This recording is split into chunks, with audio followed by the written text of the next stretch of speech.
VOA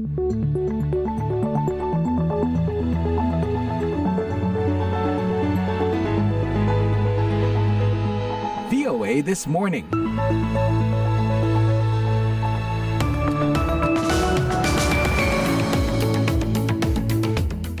Halo pendengar VOA, bagaimana kabar Anda? Sudah berencana untuk berakhir pekan? Salam kami dari ibu kota Amerika di Washington DC yang pada akhir pekan ini ramai dengan acara Passport DC, yaitu acara di mana kantor-kantor kedutaan besar dari berbagai negara dibuka untuk umum. Tujuannya agar masyarakat mengetahui budaya masing-masing negara. Nah, KBRI Washington DC seperti biasa tiap tahun menampilkan kesenian Indonesia. Kali ini dengan tari Bali dan tari Maumere serta interaktif angklung. Tak lupa pula ada loh truk makanan Indonesia yang akan parkir di depan gedung KBRI. Simak saja ya nanti liputan kami beberapa hari lagi. Kini kami sampaikan dulu VOA This Morning bersama saya, Puspita Sariwati. Pagi ini akan kami sampaikan tentang selain AS, demonstrasi pro-Palestina di kampus meluas ke negara lain. What they're protesting, yes, is partly what's happening in Gaza, of course, in solidarity with students across the US. Pendengar, wartawan-wartawan Rusia di pengasingan kini menjadi alternatif narasumber untuk media independen. Russia was thinking how to continue. Jangan lupa pendengar, Anda juga bisa mendengarkan VOA This Morning secara live streaming di www.voaindonesia.com atau kapan saja di platform podcast langganan Anda seperti Spotify, YouTube Podcast atau Apple Podcast. Kini kami sampaikan dulu berita dunia. Pendengar, Presiden Joe Biden membela hak atas kebebasan berpendapat, namun mengatakan ketertiban harus ditegakkan di kampus-kampus. The first is the right to free speech and for people to peacefully assemble and make their voices heard. The second is the rule of law. Pertama adalah hak atas kebebasan berpendapat dan berkumpul secara damai dan menyuarakan pendapat. Kedua, supremasi hukum. Hal itu harus ditegakkan keduanya. Kita bukan negara otoriter yang membungkam orang atau perbedaan pendapat.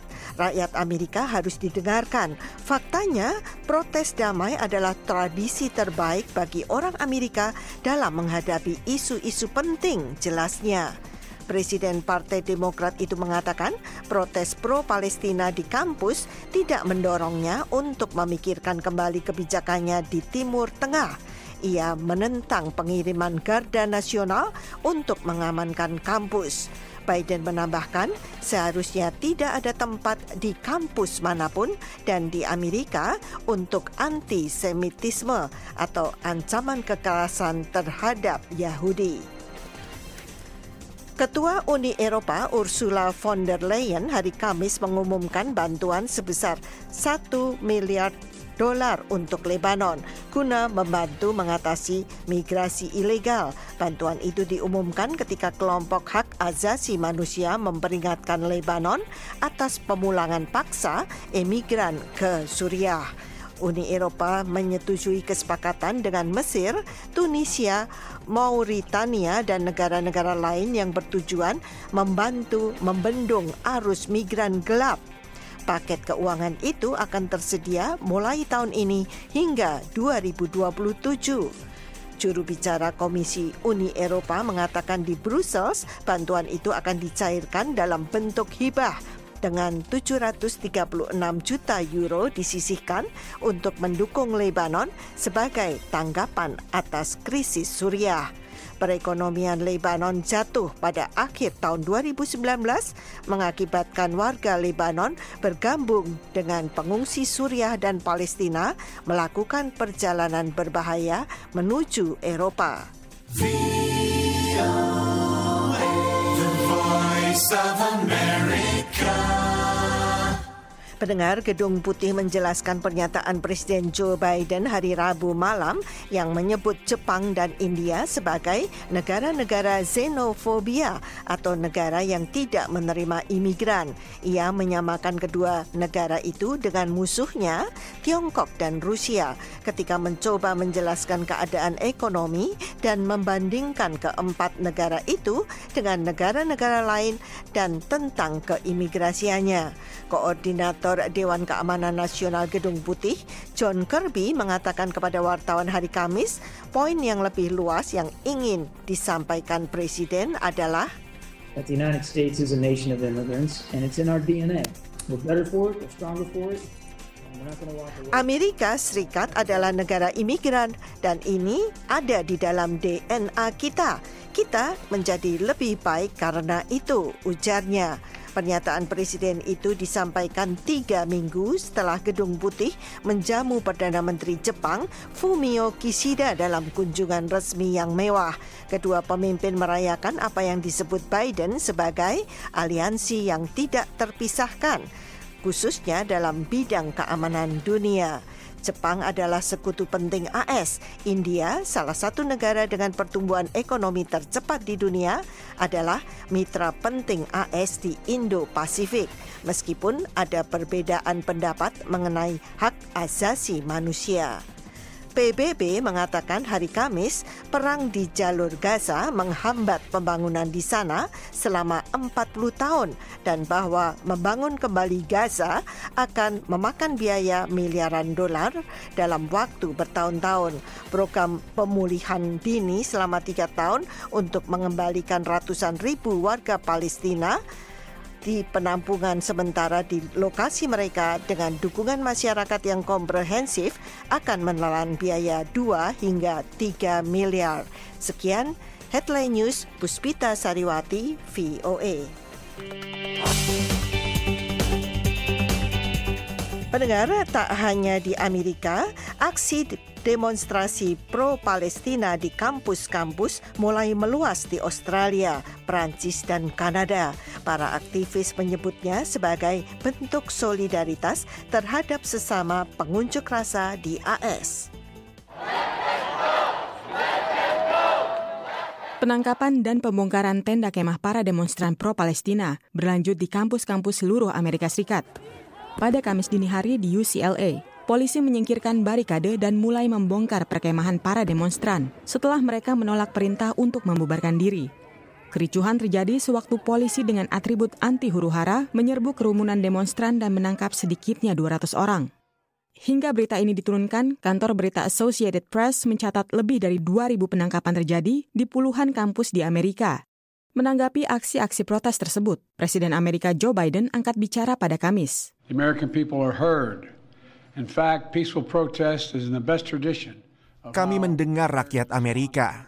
Faktanya, unjuk rasa damai adalah tradisi terbaik rakyat Amerika dalam menanggapi isu-isu penting. Namun, kita juga bukan negara tanpa hukum. Kita adalah masyarakat beradab dan ketertiban harus ditegakkan. Menjawab pertanyaan wartawan, Biden mengatakan aksi-aksi tersebut belum membuatnya berpikir 2 kali soal kebijakan di Timur Tengah. Namun, ia menentang pengerahan Garda Nasional Amerika untuk menghadapi demonstran. Sementara itu, sebagai wujud solidaritas terhadap sesama pendemo di Amerika, mahasiswa pro-Palestina di 4 kampus di Australia menyatakan akan menduduki lahan kampus secara permanen hingga tuntutan mereka terpenuhi.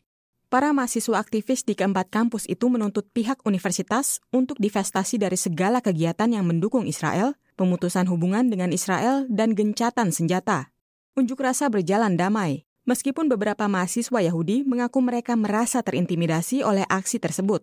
Di Sydney University, sempat terjadi adu mulut antara mahasiswa pro-Palestina dan mahasiswa lain yang menentang aksi mereka.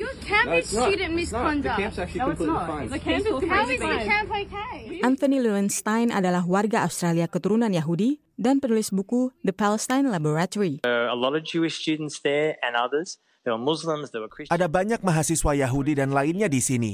Ada Muslim, ada Kristen. Mereka memprotes sebagiannya terkait apa yang terjadi di Gaza tentu saja. Sebagai bentuk solidaritas terhadap para mahasiswa di seluruh Amerika Serikat. Dan juga soal hubungan antara Sydney University dan sejujurnya banyak universitas di Australia dengan perusahaan-perusahaan pertahanan Israel. Mahasiswa di beberapa universitas di Prancis, termasuk Sciences Po dan Sorbonne University, telah memblokir atau menduduki area kampus mereka untuk memprotes perang di Gaza. Aksi protes serupa juga dilakukan di University of Toronto, Kanada, pada Kamis. Tim VOA melaporkan.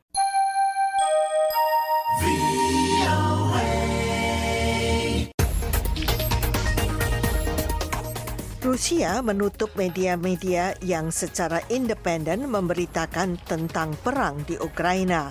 Akibatnya, ratusan wartawan melarikan diri. Di pengasingan, para pekerja media itu mendapat jalan untuk terus menulis berita dan mengirimnya ke Rusia yang memberlakukan sensor dengan sangat ketat.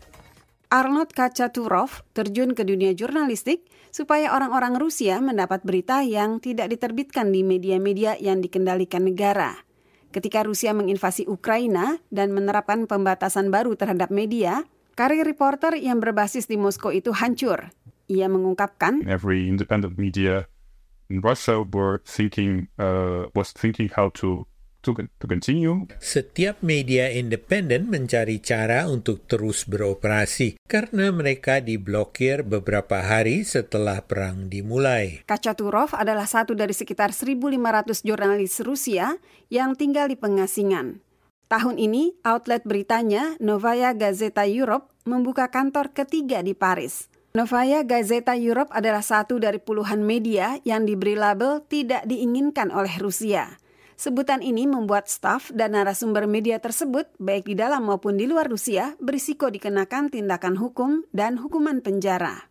Jane Cavalier adalah Kepala Desk Eropa Timur dan Asia Tengah di organisasi pengawas media Reporters Without Borders. It always has been difficult for journalists, independent journalists in Russia, but the situation is getting worse. Selalu sulit bagi jurnalis independen di Rusia, tetapi situasinya menjadi lebih buruk dengan adanya perang di Ukraina, dengan adanya sensor militer secara keseluruhan. Kita bisa dipenjara karena apapun. Untuk membantu jurnalis independen Rusia di pengasingan menyiarkan laporan mereka, Reporters Without Borders meluncurkan Svoboda, paket satelit yang mencakup Novaya Gazeta Europe dan media berita lainnya. Didukung Uni Eropa, program ini akan menjangkau jutaan rumah tangga di Rusia.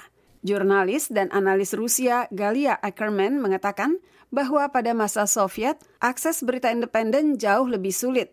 Tinggal di Moskow puluhan tahun lalu, dia dan suaminya mendengarkan radio asing pada larut malam ketika jamming berkurang. My parents never came to listen with us. They didn't care. Orang tua saya tidak pernah bersama kami untuk mendengarkan. Mereka tidak peduli karena bagi mereka lebih mudah untuk tidak mengetahuinya. Itulah alasan mengapa dia skeptis bahwa operasi satelit baru ini akan membawa banyak perbedaan di Rusia. Kachaturov optimistis bahwa suatu hari nanti demokrasi dan kebebasan berpendapat akan terwujud di Rusia. Tetapi, kata dia, pertama-tama dia dan jurnalis lain di pengasingan harus siap untuk menghadapi perjuangan yang panjang. Karlina Amkas, VOA, Washington. Pendengar, pendapatan rata-rata penduduk di seluruh dunia akan turun 1/5 karena perubahan iklim pada pertengahan abad ini, menurut laporan baru dari Potsdam Institute for Climate Impact Research.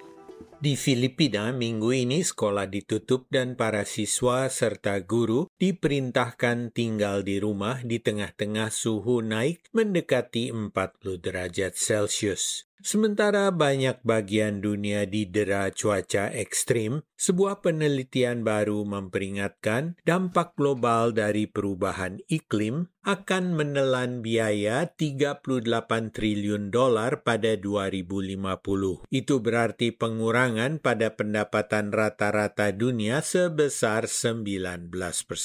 Penyusun laporan itu, Maximilian Kotz, mengatakan, What we find is that over the next 25 to 30 years, temuan kami adalah dalam 25 sampai 30 tahun ke depan, dampak pada ekonomi konsisten lintas berbagai skenario emisi, terlepas apakah emisi yang kita masuki tinggi atau rendah. Perubahan iklim, khususnya suhu tinggi, terbukti berdampak pada produktivitas pekerja, kata Coates. and that's going to then be manifest across numerous different industries. Dan itu kemudian akan dimanifestasikan lintas industri-industri yang berbeda. Meskipun khususnya dampaknya kuat kalau pekerja bekerja di udara terbuka. Jadi dalam konteks seperti sektor produksi. Kemudian kita juga tahu dampak pada produktivitas pertanian sangat kuat. Juga akibat suhu tinggi. Penelitian ini juga meninjau data iklim dan ekonomi dari 40 tahun terakhir, meliputi lebih dari 1.600 kawasan di dunia dan digunakan untuk menilai dampak masa depan. Ironisnya, kawasan yang paling sedikit mengakibatkan emisi global kemungkinan akan terpukul paling buruk. Kembali Maximilian Coates. Regions in the global south are those which are most vulnerable and which are going to be most... Kawasan di global selatan adalah yang paling rentan dan paling kuat terdampak oleh perubahan iklim pada masa depan. Dan alasan bagi hal itu adalah kawasan-kawasan ini memang sudah panas. Laporan ini menyimpulkan mengatasi perubahan iklim akan jauh lebih murah dibandingkan dengan menanggapi kerusakan ekonominya. Katanya biaya mengurangi emisi gas rumah kaca hanya 1/6 dari dampak perubahan iklim pada 2050 sebesar $38 triliun.